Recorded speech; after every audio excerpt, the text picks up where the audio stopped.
नमस्ते बच्चों। कक्षा 7 विषय गणित और प्रश्नावली अपने 5वीं स्टार्ट कर रहे हैं। 5.1 जो प्रश्नावली है आपकी रेखा व कोण, इसके बारे में अपने जानते हैं।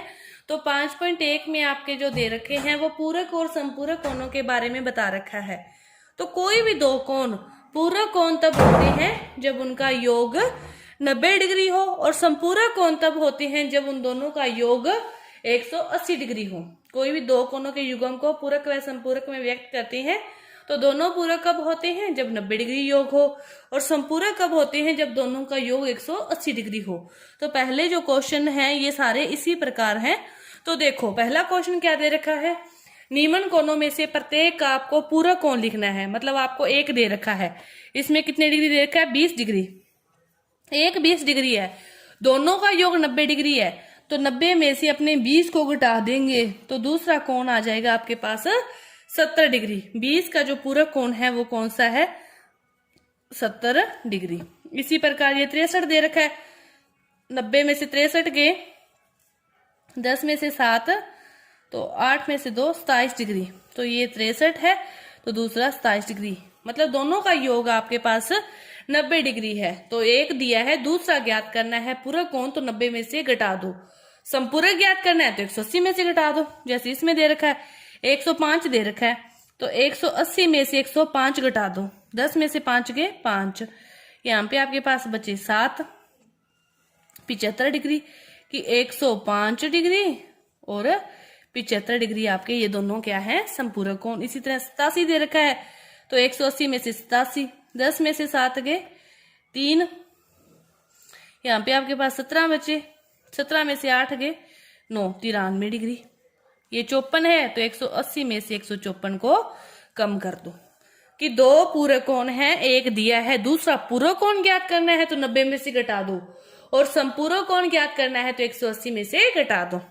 अब देखो तीसरा क्वेश्चन, कोणों के निम्न युग्मों में से पूरक व संपूरक कोणों को पृथक करना है। अब अभी भी मैंने क्या बताया, इन सभी का क्या करेंगे? योग करेंगे।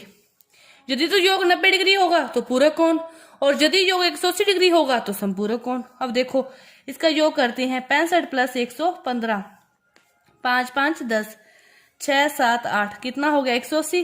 तो ये कौन सा कोण हो गया? संपूरक कोण। इन दोनों का योग करते हैं, 63 प्लस 27, 7 3 10, 6 2 8, 90 डिग्री। तो ये कौन सा हो गया? पूरक कोण। इन दोनों का करते हैं 112 प्लस 68, 180 डिग्री। तो ये भी कौन सा हो गया? संपूरक कोण। 80 प्लस 10 90, तो ये कौन सा हो गया? पूरक कोण। 45 प्लस 45, ये भी कितना है? 90, तो ये भी पूरक कोण। 130 प्लस 50, ये कितना हो जाएगा? 180, तो ये कौन सा कोण है? संपूरक कोण। मतलब यदि योग 180 तो संपूरक, और कोण 90, दोनों का योग तो वो पूरक कोण। इसके बाद देखो चौथा और पांचवा क्वेश्चन दोनों फिर सेम है।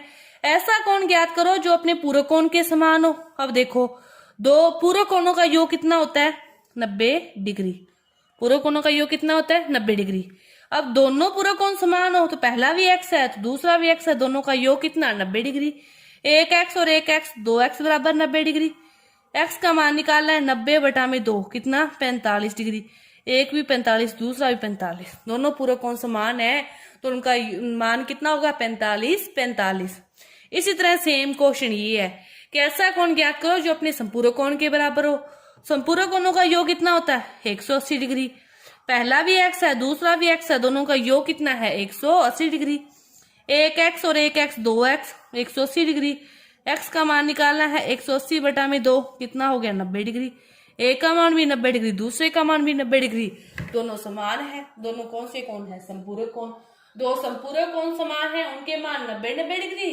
दो पूरक कोण समान है, उनकी वैल्यू कितनी है? 45 45 डिग्री। तो ये आपका था पांचवा क्वेश्चन। इसके बाद देखो अपने देखते हैं छठा क्वेश्चन। छठा क्वेश्चन आपको क्या दे रखा है कि कोण 1 व 2 क्या है? संपूरक कोण है। तो इसके बाद वो क्या कह रहा है कि एक में कमी करते हैं तो बी में क्या होगा? संपूरक कोण है, दोनों का योग कितना होगा? 180 डिग्री। अब आप देखो 110 प्लस 70 कितना है? 180 है, दोनों संपूरक कोण है। अब यदि ए के मान में अपने कमी करते हैं, किसी के भी कर लो, चाहे इसमें इसको अपने 60 करेंगे तो ये फिर क्या होगा, दोनों संपूरक ही रहें। जितना इसको कम करेंगे तो दूसरा उतना ही क्या होगा, ज्यादा होगा तो ही दोनों का मान का योग फिर 180 रहेगा ना। भी क्या परिवर्तन होगा दूसरे के कोण में, जब फिर भी वो संपूरक ही रहें। तो संपूरक रहें तो एक में यदि कमी करते हैं तो दूसरे कोण में क्या होगी, उतनी ही वृद्धि होगी। जितनी एक में कमी की है उतनी ही दूसरे में क्या होगी, वृद्धि होगी, तो ही वे संपूरक कोण रहेंगे। इसके बाद देखो 7वां क्वेश्चन, क्या ऐसे दो कोण संपूरक हो सकते हैं यदि उनमें से दोनों ही न्यून कोण हो। अब देखो दोनों ही न्यून कोण हो तो वो संपूरक हो सकते हैं क्या, ये देखना है। न्यून कोण यानी कि 90 से कम हो दोनों ही। अब 90 से कम होंगे, 90 तो नहीं हो सकते ना न्यून कोण, 90 से कम एक भी कम होगा तो ये न्यून कोण है। दूसरा भी इतना ही मान लो, तो 9 9 18 8 8 16 17, इनका योग कितना हुआ, 178 ही हुआ। साथ में अपने 90 से एक ही कम किया है, 90 तो कम मान नहीं सकते, तो यह संभव नहीं है, वह संपूरक कोण नहीं होंगे।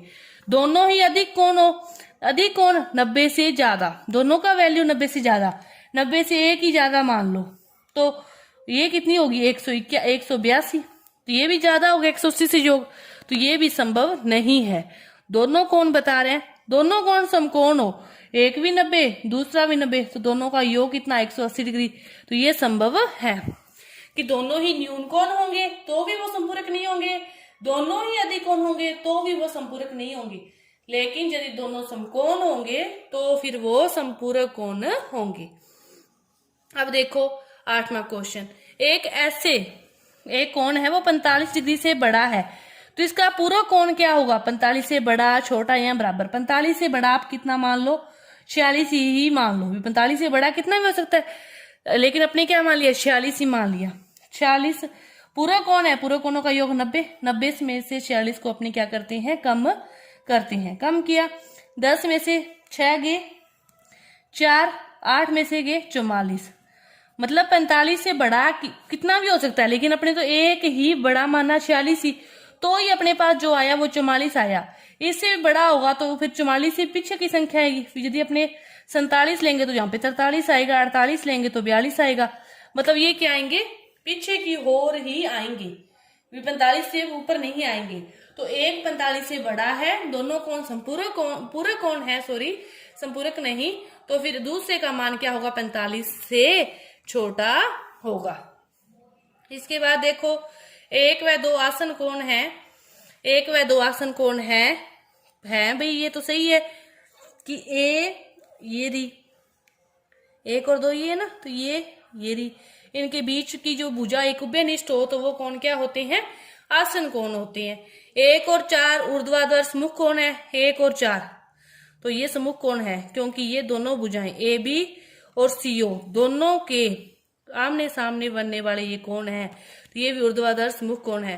5 का ऊर्ध्वाधर सम्मुख कोण COB, 5 का ऊर्ध्वाधर सम्मुख कोण COB सही है, ये पूरा कोण होगा क्योंकि यही भुजाएं, ये 5 है, इधर वाला ये पूरा होगा ना, COB अंदर वाला होगा, तो ये भी क्या है, सत्य है।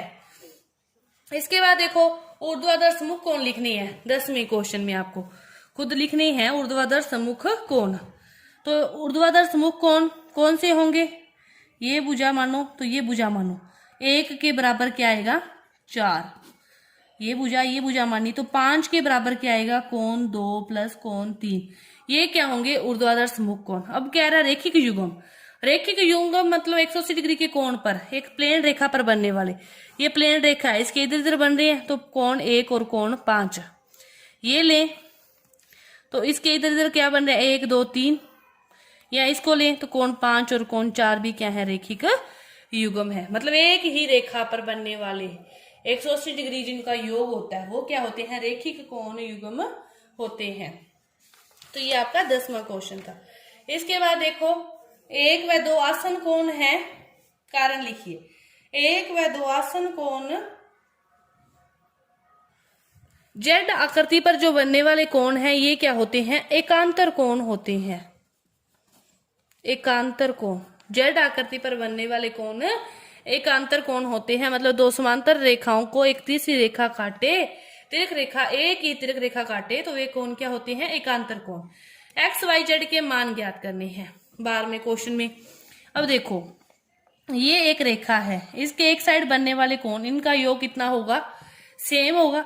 ये दोनों रेखाएं हैं, ये दोनों क्या होंगे, जो 55 होगा वो x के बराबर होगा, वो किस, शीर्षाभिमुख कोण, शीर्षाभिमुख कोण। ठीक है, ये आ गया 55 और इनको ले तो 55 प्लस y का जो मान है वो 180 होगा, क्योंकि ये रेखिक कोण युग्म है। तो y का मान 180 में से 55 को कम कर दोगे तो वो किसका मान आ जाएगा, y का, और वही मान किसका आ जाएगा, z का। चाहे इनको ले तो ये रेखिक युग्म है, इनको ले तो ये शीर्षाभिमुख कोण है। तो मतलब जो मान यहां से इसको घटाने पर आएगा, 10 में से 5 गए 5, 7 में से गए 2, 125 डिग्री, ये है 125 डिग्री, तो ये भी कितना है, 125 डिग्री। तो ये आपकी जो प्रश्नावली थी 5.1 ये पूरी हुई। धन्यवाद।